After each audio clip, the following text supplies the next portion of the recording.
नमस्कार सभी को, वेलकम बैक। आज हम अपने क्वेश्चन पेपर का सेक्शन सी करेंगे, जिसमें क्वेश्चन नंबर 26 से 31 तक आते हैं और ईच क्वेश्चन 3 मार्क्स का होता है। ठीक है, तो क्वेश्चन नंबर 26 कह रहा है कि prove that root 5 is an irrational number, या सिद्ध करो कि रूट 5 एक अपरिमेय संख्या है। देखो, इसका सॉल्यूशन मेरी एक वीडियो में है, मैं आपके साथ उसका लिंक शेयर कर दूंगा। ठीक है, उसके बाद अब करते हैं क्वेश्चन नंबर 27। 27 में कह रहा है कि इफ़ m इक्वल्स टू में 7 cos theta minus 24 sine theta and n equals to में 7 sine theta plus 24 cos theta, then prove that m square plus n square equals to में 625। देखो, बहुत ही ईजी क्वेश्चन है। सॉल्यूशन कह रहा है m की जो वैल्यू है ना, वो क्या है कि 7 cos theta minus 24 sine theta, और यहाँ पर जो n की वैल्यू है वो है मेरे पास 7 sine theta plus 24 cos theta. तो देखो, क्वेश्चन में कह रहा है कि m square plus n square equals to 625 होना चाहिए। तो हम यहाँ पर m का स्क्वायर कर लेते हैं और फिर n का स्क्वायर करेंगे और दोनों को ऐड कर देंगे। तो देखो, squaring both side, squaring both side, तो यहाँ पर हो जाएगा m का स्क्वायर और यहाँ पर ये पूरा है कि 7 cos theta minus 24 sine theta, इसका होल स्क्वायर। तो देखो, यहाँ पर एक प्रॉपर्टी लग जाएगी, कौन सी, कि a माइनस बी का होल स्क्वायर वो क्या होता है, a square plus B square minus 2ab। तो यहाँ पर a मेरा यहाँ पर 7 cos थीटा है, b है मेरा यहाँ पर 24 साइन थीटा, तो 7 cos थीटा इसका whole square plus 24 sine theta इसका whole square minus 2 sine theta, 7 cos theta, 7 cos theta into में 24 साइन थीटा। तो ये बन जाएगा आपका 49 cos square theta plus 576 sine square theta minus, तो इसको मल्टीप्लाई करने पर आ रहा है 336 cos थीटा और साइन थीटा। तो ये किसकी वैल्यू आई है, m स्क्वायर की। सेम एज हम साइन की कर लेते हैं, तो squaring both side, squaring both side, तो ये आ जाएगा n square 7 sine theta plus 24 cos theta इसका होल स्क्वायर। तो सेम प्रॉपर्टी, अब यहाँ पर a माइनस बी का होल स्क्वायर था, यहाँ पर a प्लस बी का होल स्क्वायर है, तो उसमें भी क्या होगा, सिर्फ साइन बदल जाते हैं। तो a स्क्वायर मतलब 7 साइन थीटा इसका whole square plus 24 cos theta इसका होल स्क्वायर प्लस 2 इंटू में 7 साइन थीटा इंटू में 24 cos थीटा। तो ये क्या बना, 49 sine square theta plus 576 cos square theta plus 336 cos theta sine theta. अब क्वेश्चन में कहा था उनकी कि जो इनके स्क्वायर है उनको ऐडअप कर लो, तो मैं यहाँ पर करता हूँ m square plus n square. तो मेरा जो m स्क्वायर है वो है 49 cos square theta plus 576 sine square theta minus 336 cos theta into में साइन थीटा, प्लस में n स्क्वायर की वैल्यू मेरी 49 sine square theta plus 576 cos square theta plus 336 cos theta into में साइन थीटा। अब देखो, minus 336 cos theta sine theta plus 336 cos theta sine theta, ये तो same है, साइन अपोजिट है, कैंसिल आउट। तो यहाँ बचा 49 cos square theta plus sign के साथ यहीं ले आता हूँ 49 sine square theta plus 576 sine square theta plus 576 cos square theta. 49 यहाँ से कॉमन आ गया, बचा क्या, cos square theta plus sine square theta. यहाँ से 576 कॉमन लेने पर ये बचा sine square theta plus cos square theta. तो देखो sine square theta plus cos square theta क्या होता है 1। तो यहाँ क्या बचा 49 इंटू में 1 प्लस 576 इंटू में 1 और इनको ऐड करने पर आ जाएगा 625 जो कि है मेरी RHS के इक्वल। तो LHS इक्वल्स टू में RHS। देखो सिंपल क्वेश्चन था, m की वैल्यू दी थी, n की वैल्यू दी थी, प्रूव करना था कि m square plus n square equals to में 625। तो मैंने क्या करा, m का स्क्वायर करा, n का स्क्वायर करा और दोनों को ऐड कर दिया। आइडेंटिटी जो यूज़ हुई sine square theta plus cos square theta, वो अप्लाई करने के बाद मेरा डायरेक्ट आंसर सॉल्व हो गया। सिंपल क्वेश्चन था। अब हम करेंगे इसका क्वेश्चन नंबर 28। क्वेश्चन नंबर 28 में कह रहा है कि find the value of k for which the following system of linear equation has infinite number of solutions, कि k के किस मान के लिए दिए गए रैखिक समीकरणों के निम्नलिखित प्रणाली के अनंत हल हैं। तो देखो बहुत ही सिंपल क्वेश्चन है। चैप्टर नंबर 3 में देखो 3 तरह की लाइनें हमारे पास, जो पैरेलल हों, जो एक दूसरे के ऊपर हो, ओवरलैपिंग हो, या जो इंटरसेक्टिंग हो। इंटरसेक्टिंग लाइंस में वन सॉल्यूशन होता है, वन सॉल्यूशन, या कहते हैं कि एक हल। कॉन्करेंट में infinite many solution, infinite many solution मतलब अनंत हल, अनंत हल। और इसमें नो सॉल्यूशन, नो सॉल्यूशन, कोई हल नहीं। अब इनकी पहचान कैसे करते हैं लाइनों से, हम इनकी रेशियो चेक करते हैं कि अगर a1 अपॉन में a2 equals to b1 upon में b2 is not equals to c1 upon में c2 है, तो ये जो कंडीशन है पैरेलल लाइंस की होती है। ऐसे नहीं, इनफाइनाइट मैनी सॉल्यूशन की कंडीशन है a1 अपॉन में a2 equals to b1 upon में b2 equals to c1 upon में c2। ठीक है, ये कंडीशन है मेरी इनफाइनाइट मैनी सॉल्यूशंस की, तो मुझे ये कंडीशन मिल गई। अब वो कंडीशन याद है तो क्वेश्चन इजीली सॉल्व हो जाएगा।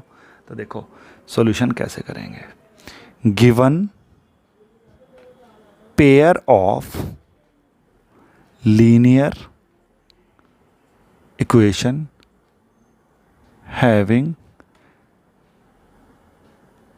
Infinite many solution. जब इनफाइनाइट मैनी सॉल्यूशन हो तो कंडीशन क्या हो जाएगी, a1 अपॉन में a2 equals to b1 upon में b2 equals to c1 upon में c2। अब मेरे a1 a2 क्या है, देखो लाइनें है मेरी x plus k plus 1y equals to में 5, k plus 1x plus 9y equals to में 8k minus 1। According to question a1 मेरा क्या है 1, a2 मेरा k प्लस 1। देखो जो कोफिशिएंट्स होते हैं x के साथ जो कोफिशिएंट होगा वो मेरा a1, और दूसरी वाली लाइन में x के साथ जो कोफिशिएंट होगा मेरा a2। ऐसे ही फर्स्ट लाइन की जो इक्वेशन में y के साथ जो कोफिशिएंट होगा b1, दूसरी वाली लाइन में b2, c1 c2। तो इक्वल्स टू में k प्लस 1 अपॉन में 9 इक्वल्स टू में 5 अपॉन में 8k माइनस 1। इसको फर्स्ट दे दो, इसको सेकंड दे दो, इसको थर्ड दे दो। देखो चाहे मैं सेकंड और थर्ड को लेके सॉल्व करूं या फर्स्ट या सेकंड को लेके सॉल्व करूं, बात एक ही है। ठीक है, चलो टेकिंग आंसर सेम आएगा, टेकिंग फर्स्ट एंड सेकंड।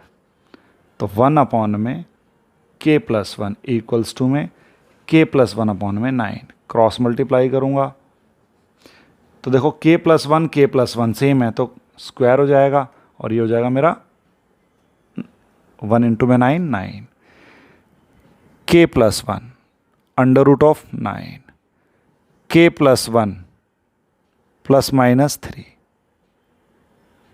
तो अब देखो k प्लस 1 जब -3 हो, k प्लस 1 जब प्लस का 3 हो, तो जो k की वैल्यू आ जाएगी -3 -1, k equals to -4, k equals to में 3 -1, तो k इक्वल्स टू में 2, तो k की 2 वैल्यूज़ आ गई। तो क्वेश्चन बहुत सिंपल है, बस आपको क्या याद होना चाहिए, इसकी कंडीशंस, कि इसकी कंडीशंस क्या है। इनफाइनाइट की क्या कंडीशन होती है, इनफाइनाइट मैनी सॉल्यूशंस की, पैरेलल लाइंस की क्या कंडीशन है, या इंटरसेक्टिंग लाइन की क्या कंडीशन है। आपको अगर ये कंडीशन याद है तो क्वेश्चन बहुत इजीली सॉल्व हो जाएगा। ठीक है, अब हम करेंगे इसका और पार्ट में एक क्वेश्चन दिया हुआ था, वो अटेम्प्ट करेंगे।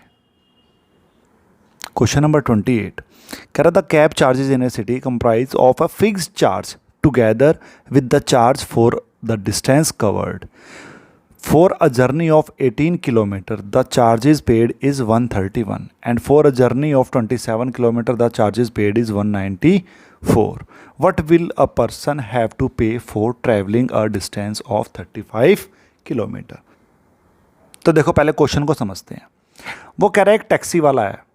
टैक्सी वाला क्या करता है कि एक फिक्स चार्ज उसने रख रखा है कि आप जैसे ही टैक्सी में बैठोगे, कि मान लो फिक्स चार्ज कुछ भी हो सकता है 10, 20, 30, 40, कि मान लो 10 है, कि आप जैसे ही टैक्सी में बैठे वो आपसे 10 रुपये ले लेगा। फिर कह रहा है कि आप जितना किलोमीटर जाओगे उसके हिसाब से आपको अलग पे करना पड़ेगा, कि वो कहता है कि हर किलोमीटर के 5 रुपये हैं। तो मान लो आप 5 किलोमीटर जाते हो तो कैसे पे करोगे। देखो जैसे ही आप ऑटो में बैठे आपने कितना पे करा, 10। उसके बाद कह रहा है आप जितना डिस्टेंस कवर करोगे हर किलोमीटर के 5 रुपये। मान लो आप 5 किलोमीटर गए तो उसके क्या पे करोगे, 5 रुपये के हिसाब से। तो 10 + 25 कितना हो गया, 35। तो इस टाइप का ये क्वेश्चन है। तो चलो देखते हैं, सॉल्व करते हैं इसको। अब फिक्स चार्ज की बात थी तो हम फिक्स चार्ज को क्या एज्यूम करेंगे, x। Solution, let the fix charge of cab be x rupees. फिर उसके बाद पर किलोमीटर चार्ज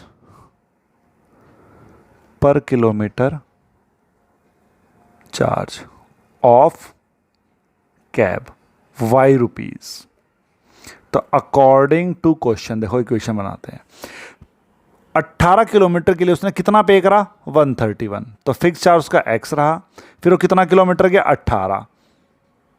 पर किलोमीटर का चार्ज क्या है, y equals to total charge बना उसका 131। ये इक्वेशन नंबर हो गई 1। सेकंड, 27 किलोमीटर के लिए कितना पे कर रहा है, 194। तो x + 27y इक्वल्स टू में 194। ये इक्वेशन हो गई 2। अब वो कह रहा है कि अगर वो 35 किलोमीटर जाएगा तो उसे कितना पे करेगा। तो पहले हम फिक्स चार्ज और पर किलोमीटर चार्ज को फाइंड आउट कर लेते हैं। अब इस 2 इक्वेशन बन गई है। अब आपकी मर्जी है, चाहे इसको सब्स्टिट्यूशन मेथड से करो चाहे एलिमिनेशन मेथड से। देखो एलिमिनेशन मेथड मुझे इजी लग रहा है। क्यों, क्योंकि यहाँ पर देखो दोनों x बराबर है। तो subtract equation first from equation 2, x + 27y equals to में 194। The second one is x + 18y equals to में 131। माइनस माइनस माइनस सब्ट्रैक्ट करने पर नीचे वाली इक्वेशन के साइन चेंज हो जाएंगे। ये कैंसिल आउट, क्या आ जाएगा, 9y इक्वल्स टू 63। तो y इक्वल्स टू में 63/9 कितना गया, 7। तो y इक्वल्स टू में 7। और y क्या में था मेरा, पर किलोमीटर चार्ज। तो पर किलोमीटर चार्ज हो गया मेरा 7 rupees. Now put the value of y in equation first. आपकी मर्जी है, चाहे फर्स्ट में पुट करो चाहे सेकेंड में पुट करो। तो x प्लस 18 इंटू में 7 इक्वल्स टू 131। तो x प्लस 126 इक्वल्स टू में 131। तो x इक्वल्स टू में 131 माइनस 126। तो x की जो वैल्यू आ गई वो आ गई 5। तो उसका जो फिक्स चार्ज था कैब के अंदर बैठते ही, वो कितना चार्ज ले रहा था? 5 रुपीज़। अब उसने कहा कि 35 किलोमीटर जाना है उसको, तो कितना पे करना पड़ेगा? तो देखो, when a person travelling a distance 35 kilometre, he या she will pay for it equals to में, देखो फिक्स चार्ज उसने कितना रहेगा उसका? 5 रुपीज़ पर किलोमीटर 7 के हिसाब से लेता है। तो 35 इंटू में 7, तो 5 प्लस 35 इंटू में 7 आ जाएगा मेरा 245, ऐड करने पर 250। तो उसे टोटल कितना पे करना पड़ेगा? 250 रुपीज़ का अमाउंट। ठीक है, सिंपल सा क्वेश्चन था, इक्वेशंस बनानी थी। आपकी मर्जी, सब्स्टिट्यूशन से करो या एलिमिनेशन से करो। ठीक है, एक्स और वाई की वैल्यू फाइंड आउट करी, उसे कितने किलोमीटर जाना था उसके लिए हमने सॉल्व कर लिया। ठीक है, अब हम करेंगे सा क्वेश्चन नंबर 29। देखो क्वेश्चन नंबर 29 कह रहा है, अ tower stand vertically on the ground from a point on the ground which is 15 meter away from the foot of the tower. The angle of elevation of the top of a tower is 60 degree. Find the height of the tower. कह रहा है एक tower है, vertically खड़ा है, कह रहा है उसके फुट से, ग्राउंड के किसी पॉइंट से, जो कि है 15 मीटर अवे। जब मैं उस टावर के टॉप को देखता हूं तो एंगल ऑफ एलिवेशन बनता है 60 डिग्री। मुझे height of the tower find out करनी है, ए बी सी। तो चलो करते हैं। Let the height of tower, let the height of tower be h metre. इसको ले लिया मैंने h metre. Angle of elevation, angle of elevation जो कि है एंगल ACB इक्वल्स टू में 60 degree. Distance BC equals to कह रहा है 15 मीटर। तो इन ट्रायंगल ABC, अब देखो हाइट मुझे इसकी निकालनी है, बेस मुझे दिया हुआ है, तो इट मीन्स हाइट क्या है मेरी? परपेंडिकुलर। तो परपेंडिकुलर और बेस का रिलेशन किसके साथ होता है? वो होता है 10 के साथ।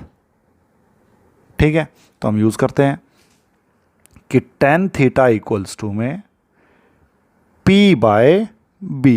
P मीन्स मेरा H जो इसकी हाइट है, या फिर ऐसे लिख लूँ कि AB अपॉन में BC। तो थीटा की वैल्यू है 60, तो tan 60 इक्वल्स टू में AB का मतलब H, BC मेरा 15। तो tan 60 की जो वैल्यू है वो है √3, तो H अपॉन में 15। क्रॉस मल्टीप्लाई करेंगे तो H इक्वल्स टू आ जाएगा 15√3 मीटर। तो height of tower, height of tower is 15√3 metre. Simple सा क्वेश्चन था, बहुत इजी क्वेश्चन था, 3 मार्क्स में। ठीक है, अब करेंगे सा क्वेश्चन नंबर 30। देखो अब हम करेंगे ऐसा क्वेश्चन नंबर 30। कह रहा है if 3 parallel lines are intersecting by the 2 transversals, then prove that the intercepts made by them on the transversal are proportional, कि ये तीन पैरेलल लाइंस हैं एल, एम और एन, दो ट्रांसवर्सल लाइंस इन्हें कट कर रही हैं जो कि है ए बी और सी डी। तो वो कह रहा है कि जब ये ट्रांसवर्सल लाइंस कट हो रही है इन पैरेलल लाइंस से, तो इनका जो प्रपोर्शन है कि पी क्यू अपॉन में Q are, E F upon में एफ जी, ये दोनों सेम होगा, ये मुझे प्रूव करके दिखाना है। तो देखो सॉल्यूशन कैसे करा मैंने इसका, कि lines L M N parallel हैं, ट्रांसवर्सल लाइंस ए बी और सी डी किस पॉइंट्स पर कट कर रही है, पी क्यू आर पर और यहाँ पर ई एफ जी पर। प्रूव करना है मुझे पी क्यू अपॉन में क्यू आर और ई एफ अपॉन में एफ जी। कंस्ट्रक्शन हमने कर ली है कि एक लाइन पी एल जो कि पैरेलल है ई जी के, या फिर मैं कह सकता हूँ सी डी के जो पैरेलल है, ठीक है, जो कि एम लाइन को इस कैपिटल एम पर कट कर रही है। चलो प्रूफ देखते हैं इसका, कि देखो ये इसके पैरेलल अभी मैंने ड्रॉ करा है कंस्ट्रक्शन में, और ये इसके पैरेलल गिवन है। तो ये पी एम एफ ई क्या बन जाएगा, एक पैरेललोग्राम, क्योंकि एक ऐसी फिगर जिसकी अपोजिट साइड्स पैरेलल हैं वो क्या होगा, एक पैरेललोग्राम होगा। सेम इसी टाइप से एम एल पैरेलल है एफ जी के, और एल जी पहले से ही पैरेलल है एम एफ के, तो ये भी एक पैरेललोग्राम होगा। अब पैरेललोग्राम में क्या होता है, उसकी अपोजिट साइड्स इक्वल होती हैं। तो देखो since P E parallel M F, P M parallel E F, तो P M F E is a parallelogram. अब ये पैरेललोग्राम है तो इसकी अपोजिट साइड्स पैरेलल होंगी। दैट मीन्स कि पी एम इक्वल्स टू में ई एफ, कि ये जो अपोजिट साइड्स हैं ये दोनों इक्वल है। सिमिलरली मैं इसको प्रूव कर दूंगा कि M F G L is a parallelogram. क्यों? क्योंकि देखो ये इसके पैरेलल पहले से दिया हुआ है और ये इसके पैरेलल हमने कंस्ट्रक्शन में करा है, तो ये भी एक पैरेललोग्राम होगा। तो इसकी भी opposite sides M L parallel होगी एफ जी के, opposite sides of the parallelogram. अब in triangle P R L, तो देखो इन ट्रायंगल पी आर एल में क्यू एम, जो ये क्यू एम है मेरा, ये पैरेलल है आर एल के। तो यूजिंग बी पी टी कि पी क्यू अपॉन में R Q, P Q upon में क्यू आर इक्वल होगा पी एम अपॉन में एम एल के। और अभी मैंने ऊपर प्रूव करा था कि पी एम किसके इक्वल है, ई एफ के, एम एल किसके इक्वल है, एफ जी के। तो बाय फर्स्ट सेकंड थर्ड से ये मेरा क्वेश्चन प्रूव हो गया। सिंपल सा क्वेश्चन था, एक बीपीटी कंसेप्ट लगना था बस इसमें। ठीक है, अब करेंगे हम इसका क्वेश्चन नंबर 30 का जो और पार्ट में क्वेश्चन दिया है वो अटेम्प्ट करके देखते हैं अभी। तो देखो क्वेश्चन नंबर 30 करा, two triangles A B C and B D E right angle at A and D, कि दो ट्रायंगल हैं ए बी सी और बी डी ई जो कि राइट एंगल है एंगल ए और एंगल डी पर, are drawn on the same base B C, कि दोनों का जो बेस है वो बी सी है, and on the same side of B C.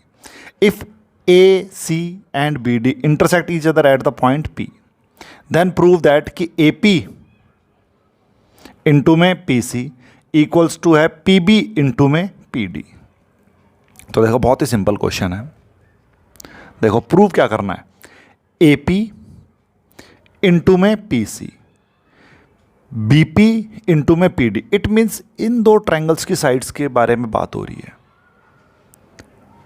तो क्या मैं इन दो ट्रायंगल्स को पहले सिमिलर प्रूव कर लूं, और फिर जब दो ट्रायंगल सिमिलर होते हैं तो उनकी साइड्स, कोरस्पॉन्डिंग साइड्स का जो रेशियो वो सेम होता है, वो चीज़ इसमें अप्लाई होगी। तो चलो ट्राई करते हैं कैसे करना है। देखो कि in triangle A P B and triangle D P C, angle A equals to में angle D, each 90 degree given. Angle A P B equals to है एंगल DPC के, वर्टिकली अपोजिट एंगल। तो by angle similarity criterion triangle APB similar होगा triangle DPC के। अब ये दोनों triangle similar हो गए तो उनकी कॉरस्पॉन्डिंग साइड्स का रेशियो क्या होगा, सेम होगा। तो देखो अगर मैं यहां से AP ले रहा हूं, AP इट मीन्स जो 90 के साथ वाली, जो 90 के एंगल है उसके साथ वाली साइड है, तो दूसरे ट्रायंगल की भी कौन सी साइड लूंगा मैं, DP अपॉन में क्या होगा DP इक्वल्स टू में इस वाले ट्रायंगल की साइड BP जो कि क्या है हाइपोटेनियस ट्रायंगल की, तो दूसरे वाले ट्रायंगल की हाइपोटेनियस क्या होगी PC अपॉन में PC। Corresponding sides of corresponding triangle. तो अब इनका क्रॉस मल्टीप्लाई कर लेता हूं, तो AP इंटू में PC इक्वल्स टू है BP इंटू में DP। Hence proof. सिंपल सा क्वेश्चन था। अब करते हैं sir next question, question number 31। देखो क्वेश्चन नंबर 31 कह रहा the length breadth and height of the room are 825 centimetre, 675 centimetre and 375 centimetre respectively. Find the longest tape which can measure the 3 dimension of the room exactly. कि longest tape निकालनी है कि जो तीनों डायमेंशंस को माप सके। हिंदी में है कि एक कमरे की लंबाई, चौड़ाई और ऊंचाई क्रमशः 825, 675 एंड 450 सेंटीमीटर है। सॉरी क्वेश्चन इंग्लिश में अलग है, हिंदी में अलग है। यहां पर आएगा 375 सेंटीमीटर कि सबसे लंबे टेप की लंबाई ज्ञात करो जो कमरे के तीनों आयामों को पूर्ण रूप से माप सके। ठीक है, देखो कह रहा है सबसे लंबी टेप निकालनी है, तो इसमें मुझे निकालना है highest common factor, HCF find out करना है इस क्वेश्चन में। तो चलो देखते हैं HCF। पहले साइड जो क्या है वो 825 है, इसके फैक्टर कर लेते हैं कि 825 के फैक्टर क्या होंगे। 5 से करा, 5 × 5 6 5, फिर 5 से करेंगे 3 3, 3 से करा 11, 11 से 1, तो इसके फैक्टर बन गए 5 × 5 × 3 × 11। नेक्स्ट है 675, 5 से करते हैं 1 3 5, फिर 5 से करा 2 7, 3 से करेंगे 9, 3 से करा फिर 3 और फिर 3 से करा, ये आ गया। तो 675 के जो फैक्टर हैं 5 × 5 × 3 × 3 × 3, जो लास्ट वाली साइड है वो है 375। इसको करते हैं 5 से 7 5, फिर 5 से 1 5, फिर 5 से 3, 3 से करा 1, तो 375 के जो फैक्टर बने वो है 5 × 5 × 5 × 3। तो HCF देखो यहाँ पर है 5 की 2, 3 × 11, 5 की 2, 3 की 3, 5 की 3 × 3 की पावर 1। देखो HCF में क्या करते हैं, HCF में से कॉमन 5 5 5 5 तीनों में आ रहा है, तो सबसे कम पावर क्या है 5 की पावर 2। 3 तीनों में आ रहा है, तो सबसे कम पावर क्या है 3 की 1। 11 सिर्फ एक में आ रहा है, बाकियों में आ नहीं रहा, तो 11 को हम लेंगे नहीं। तो यहाँ पर आया 5 का स्क्वायर आ गया मेरा 25 इंटू में 3, तो जो आंसर है वो मेरा आ गया 75 मीटर। तो length of the longest tape is 75 metre, जो कि तीनों डायमेंशंस को नाप सकती है। ठीक है, तो ये आ गया मेरा आंसर। नेक्स्ट वीडियो में हम करेंगे इसका सेक्शन डी, जो कि 5 मार्क्स का है। ठीक है, मिलते हैं आपको नेक्स्ट वीडियो में।